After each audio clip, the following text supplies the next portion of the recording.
दोस्तों स्वागत है आपका किसान स्कूल ऑफ एग्रीकल्चर के ऑनलाइन प्लेटफॉर्म पे। वीडियो को शुरू करने से पहले मैं आपको किसान स्कूल ऑफ एग्रीकल्चर के ऑनलाइन ऐप के बारे में बताना चाहता हूँ। किसान स्कूल ऑफ एग्रीकल्चर के ऐप को इंस्टॉल करके आप यहाँ से जेट ICAR BHU की तैयारी ऑनलाइन कर सकते हैं।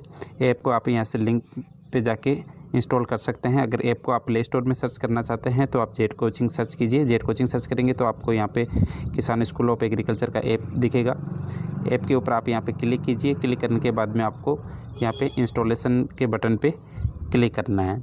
इंस्टॉलेशन के बटन पे जैसे आपने क्लिक करेंगे तो ऐप आपका यहाँ से इंस्टॉल होगा। ऐप को इंस्टॉल करने के बाद में आप यहाँ से जेट ICAR BHU का कोर्स ऑनलाइन परचेज कर सकते हैं। या स्टोर में आपको कंप्लीट कोर्सेज दिखेंगे। जो कोर्स आप लेना चाहते हैं वो कोर्स आप ले सकते हैं। ऐप का लिंक आपको डिस्क्रिप्शन में दिया हुआ है, वहाँ से जाके आप ऐप को इंस्टॉल कर सकते हैं। ऐप को अपने दोस्तों के साथ में शेयर करके आप पैसा भी कमा सकते हैं। चलिए दोस्तों वीडियो को शुरू करते हैं। हेलो फ्रेंड्स, आपका किसान स्कूल ऑफ एग्रीकल्चर के ऑनलाइन प्लेटफॉर्म पे हार्दिक अभिनंदन है। मैं Sanjay Natwadia, faculty of chemistry. जैसा कि अपन ने लास्ट वीडियो में बात किया था आवर्ती गुणों की, उसमें अपन ने एक आवर्ती गुण पढ़ा था आकार। आकार के पश्चात अब नेक्स्ट आवर्ती जो प्रॉपर्टी आती है वो अपने पास में आयनन विभव। इसको चाहे आयनन विभव बोल दो, चाहे आयनन ऊर्जा बोल दो, एक ही बात है। आयनन विभव या आयनन ऊर्जा, इसको IP भी बोला जाता है, IE भी बोला जाता है। और कई बार स्पेसिफिक बुक्स में आप जब स्टडी करते हैं उनमें इसको एक और नाम से पुकारा जाता है, वो है आयनन एंथैल्पी। आयनन एंथैल्पी, जिसको शॉर्ट में लिखा जाता है IA। आपको इसका शॉर्ट नेम जरूर याद रखना पड़ेगा, क्योंकि कई बार इसके शॉर्ट में लिख कर देता है कि इसकी IP वैल्यू क्या होगी, इसका IP कंपैरिजन कीजिए। ये कई बार शॉर्ट में लिख कर देता है। IP या IE, IA भी कई बार पूछ लिया जाता है। तो ध्यान रखना है आयनन विभव, आयनन ऊर्जा या आयनन एंथैल्पी। इसके लिए कुछ इंपॉर्टेंट पॉइंट्स है वो आपको ध्यान रखने हैं। सबसे पहली बात, परमाणु विलगित होना चाहिए। दूसरी इंपॉर्टेंट बात है गैसीय अवस्था में होना चाहिए। परमाणु कैसा होना चाहिए? विलगित। और दूसरी चीज है गैसीय अवस्था में। तीसरा इंपॉर्टेंट पॉइंट जो बात है, इसमें इलेक्ट्रॉन को हटाया जाता है। इलेक्ट्रॉन को क्या किया जाता है? हटाया जाता है। आयनन विभव, आयनन ऊर्जा, आयनन एंथैल्पी, जो सबसे मस्ट इंपॉर्टेंट बात है वो है इलेक्ट्रॉन को हटाना। तो होता क्या है अपने पास में, जैसे कि अपन बात करें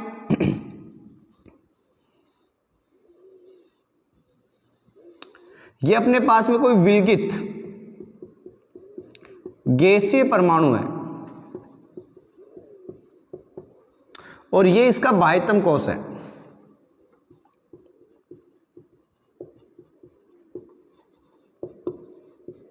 ये इसका कोई बाह्यतम कोश है। जब इस बाह्यतम कोश में अपन इलेक्ट्रॉन को, यहां पर कोई इलेक्ट्रॉन प्रेजेंट है और इलेक्ट्रॉन क्या कर रहा है? मूव कर रहा है। तो अपन को इस इलेक्ट्रॉन को यहां से क्या करना है? रिमूव करना है, यानी हटाना है। अब इलेक्ट्रॉन को हटाना है तो हटाने के लिए अपन को क्या देनी पड़ेगी? ऊर्जा। तो मैं ये ऊर्जा दे रहा हूं H। तो ये ऊर्जा जो दी जाती है, इस दी गई ऊर्जा को अपन क्या कहते हैं? आयनन ऊर्जा कहा जाता है। यानी डेफिनेशन क्या बन गई? किसी विलगित गैसीय परमाणु के बाह्यतम कोश में से एक इलेक्ट्रॉन, यानी एक बार में सिर्फ एक इलेक्ट्रॉन रिमूव किया जाता है। तो किसी गैसीय विलगित परमाणु के बाह्यतम कोश में से एक इलेक्ट्रॉन को हटाने के लिए आवश्यक ऊर्जा को क्या कहा जाता है? आयनन ऊर्जा कहा जाता है। ये आप लोगों को ध्यान में रखना है। नेक्स्ट पॉइंट आता है अपने पास में, ये ऊष्मा शोषी प्रक्रम है। यानी इसमें ऊष्मा का क्या होता है? अवशोषण होता है। तो ये चीज ध्यान रखनी है, ऊष्मा शोषी प्रक्रम होता है। आगे इंपॉर्टेंट बात आती है इकाई की, तो इसको मापा जाता है किलो जूल या फिर इलेक्ट्रॉन वोल्ट में। किलो जूल पर मोल या इलेक्ट्रॉन वोल्ट पर एटम में मापा जाता है।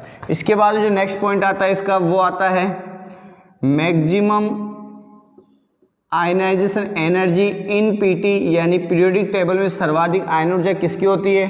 तो वो आंसर हो जाता है हीलियम दोस्तों। और minimum ionization energy in P न्यूनतम आयन ऊर्जा किसकी होती है, तो वो होती है सीजियम की। तो ये चीज़ें आपको ध्यान रखना है। कोई भी गैसीय विलगित परमाणु है उसके बाह्यतम कोश में से अगर एक इलेक्ट्रॉन हटाया जाता है तो इलेक्ट्रॉन हटाने के लिए आवश्यक ऊर्जा को क्या कहा जाता है, आयनन ऊर्जा। ये कैसा प्रक्रम है, ऊष्मा शोषी प्रक्रम है। इकाई क्या होती है, किलो जूल या इलेक्ट्रॉन वोल्ट पर एटम होती है।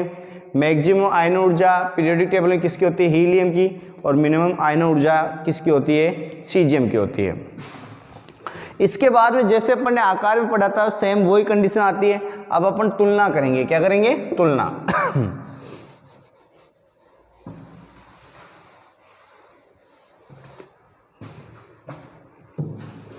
तो तुलना की बात की जाए तो तुलना में सबसे पहले अपन तुलना करते हैं आवर्त में।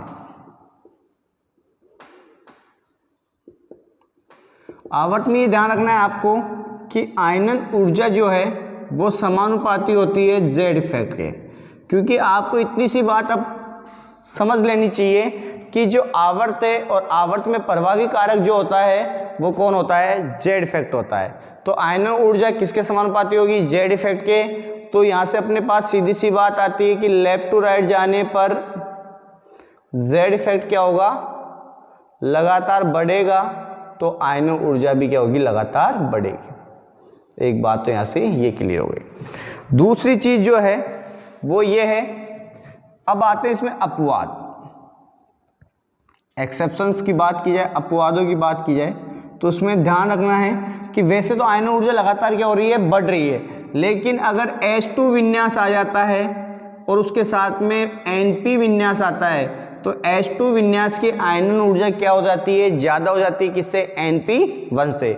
आपको मैं एग्जाम्पल समझा दूंगा। क्योंकि ये एक अर्धपूरित विन्यास है, वो सॉरी पूर्णपूरित विन्यास है, और पूर्णपूरित विन्यास से इलेक्ट्रॉन निकालना आसान नहीं होता है। तो इलेक्ट्रॉन निकालने के लिए अपन को ज़्यादा ऊर्जा देनी पड़ती है। जबकि एक अपवाद जो होता है वो होता है इसमें कि NP3 कि आयनन ऊर्जा ज़्यादा होती है किससे, NP4 से। ये क्यों होती है, क्योंकि ये अपने पास में कैसा है, अर्धपूरित विन्यास है। तो अर्धपूरित विन्यास और पूर्णपूरित विन्यास कैसे होते हैं, स्थायी होते हैं। अतः स्थायी विन्यास से इलेक्ट्रॉन निकालना आसान नहीं होता है। तो ये अपवाद हो गए अपने पास में। एक और इम्पोर्टेंट चीज़ है, वो क्या है, आपको ध्यान रखना है। एक आवर्त में सर्वाधिक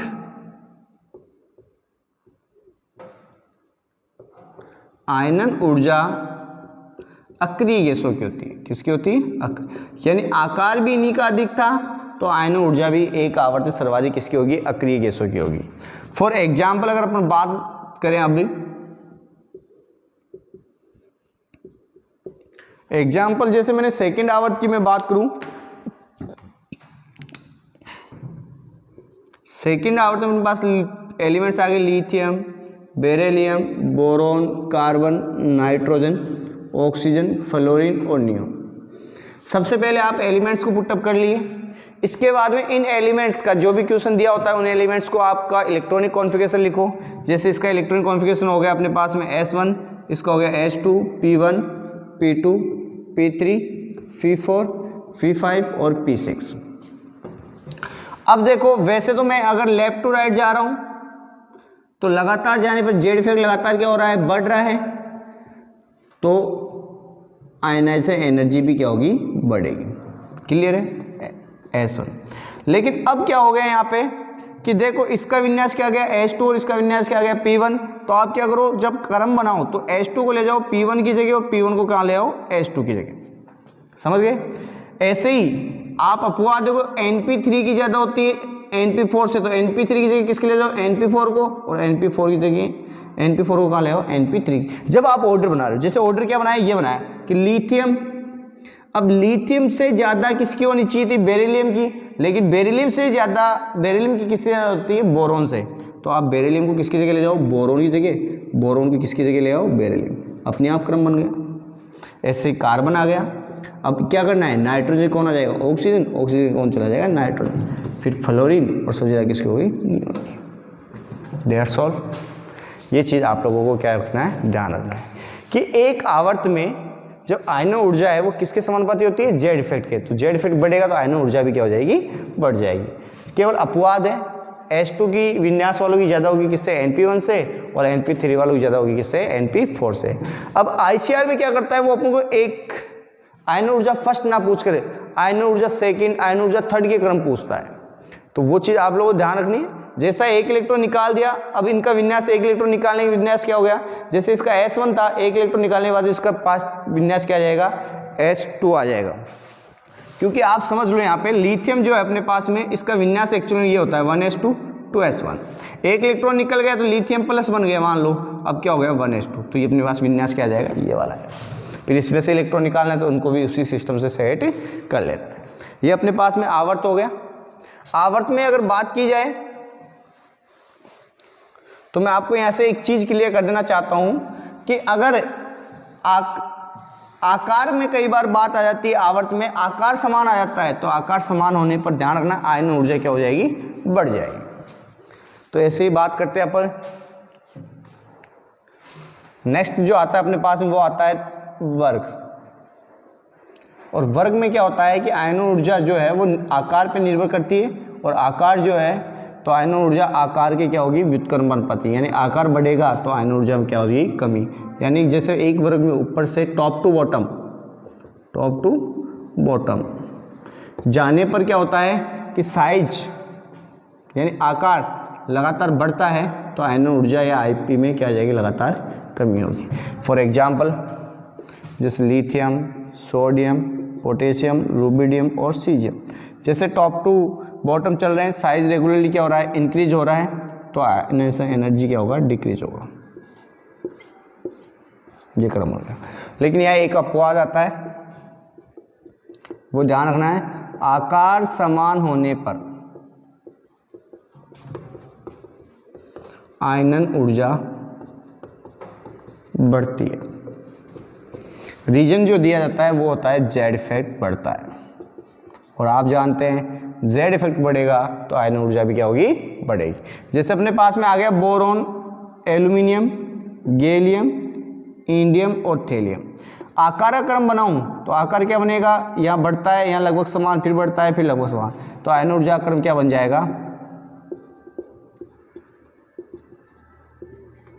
कि पहले आकार बढ़ रहा है तो आयन ऊर्जा क्या होगी, घटेगी, फिर बढ़ रहा है आकार लगभग समान है तो आयन ऊर्जा बढ़ेगी, फिर आकार बढ़ रहा है आयन ऊर्जा घट जाएगी, फिर लगभग क्या हो जाएगी, समान। यानी क्रम बन जाएगा अपने पास सबसे ज़्यादा बोरोन की। अब यहाँ एल्यूमिनियम क्यों नीचे थी, किस कौन आ जाएगा, गैलियम, एल्यूमिनियम, फिर कौन आ जाएगा, थेलियम, फिर कौन आ जाएगा, इंडियम। ऐसे डी ब्लॉक में ध्यान रखना है, आकार का क्रम बनाए तो 3D, 4D and 5D। 3D से 4D जाने पे आकार बढ़ता है, 4D और 5D आकार क्या हो जाता है, लगभग समान। तो यहाँ पे आयन ऊर्जा क्रम क्या बन जाएगा, 3D, 4D and 5D। 3D से 4D जाने पे आयन ऊर्जा घटेगी और यहाँ क्या हो जाएगी, बढ़ जाएगी।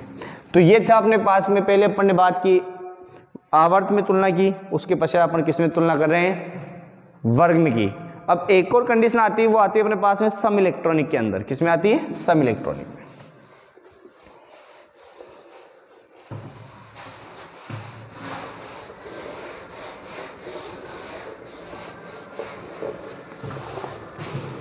तो सम इलेक्ट्रॉनिक में अगर बात की जाए, तीसरी स्टेप आ गई अपने पास सम इलेक्ट्रॉनिक स्पीसीज में अगर बात करें तो इसमें इतना ही ध्यान रखना है कि आयनन ऊर्जा जो है वो समानुपाती होती है जेड इफेक्ट के, और जेड इफेक्ट समानुपाती होगा किसके, धनावेश के, और व्युत्क्रम अनुपाती किसके होगा, ऋणावेश के। तो यहाँ से अपने पास क्रम क्या आ जाएगा, जैसे ये आ गया C4-, या मैं ये ले लेता हूँ N3-, O2-, F-, नियोन और ले लिया अपन ने, या Na+ ले लिया मैंने, Na+, Mg2+ ले लिया। ये सब सम इलेक्ट्रॉनिक है, 10-10 इलेक्ट्रॉन है। तो दोस्तों क्या होगा अपने पास में कि इधर की ओर जाने पर धनावेश लगातार क्या हो रहा है, बढ़ रहा है। जब धनावेश बढ़ रहा है तो आयन ऊर्जा भी लगातार क्या होगी, बढ़ेगी। बताओ, तो ये सिस्टम होता है इसके अंदर कि आपको कुछ नहीं करना है, सम इलेक्ट्रॉनिक इतना ही ध्यान रखना है कि अगर धनावेश बढ़ रहा है तो आयन ऊर्जा भी लगातार क्या होगी, बढ़ेगी, और ऋणावेश बढ़ने पे आयन ऊर्जा में लगातार क्या आती है, कमी आती है। अब इसके बाद में कई बार क्या करता है कि एग्जामिनर अपन को अलग अलग ग्रुप्स के एलिमेंट्स दे देता है या अलग अलग आवर्त और अलग अलग ग्रुप्स के एलिमेंट्स देता है।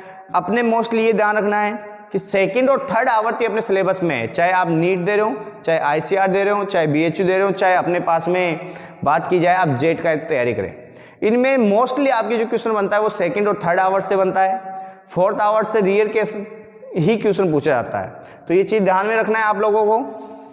अब जैसे बात करें आपको कि क्वेश्चन दे दिया, क्वेश्चन ये आ गया कि निम्न में से, क्वेश्चन आ गया निम्न में से किसकी आयनन ऊर्जा सर्वाधिक होगी। क्वेश्चन ये आ गया निम्न में से किसकी आयनन ऊर्जा सर्वाधिक होगी। जैसे मैं बात करूं, उसने ऑप्शन दे दिया अपन को बोरोन, एल्यूमिनियम, तीसरा दे दिया मान लो नाइट्रोजन, और चौथा दे दिया अपन को ऑक्सीजन। या एल्यूमिनियम भी इसकी जगह अपन सेट कर लेते हैं फ्लोरीन या लिथियम ले लेता हूं मैं। ये एलिमेंट्स आ गए, तो ये एलिमेंट्स दे दिया अपन को, इनके बारे में पूछा है कि किसकी आयनन ऊर्जा सर्वाधिक होगी। सॉल्यूशन मेथड में क्या होता है, सबसे पहले सॉल्यूशन मेथड में क्या होगा, अकॉर्डिंग सबसे पहले आवर्त सारणी के अकॉर्डिंग, आवर्त सारणी के अनुसार तत्वों को व्यवस्थित करें, आवर्त सारणी के अनुसार तत्वों को व्यवस्थित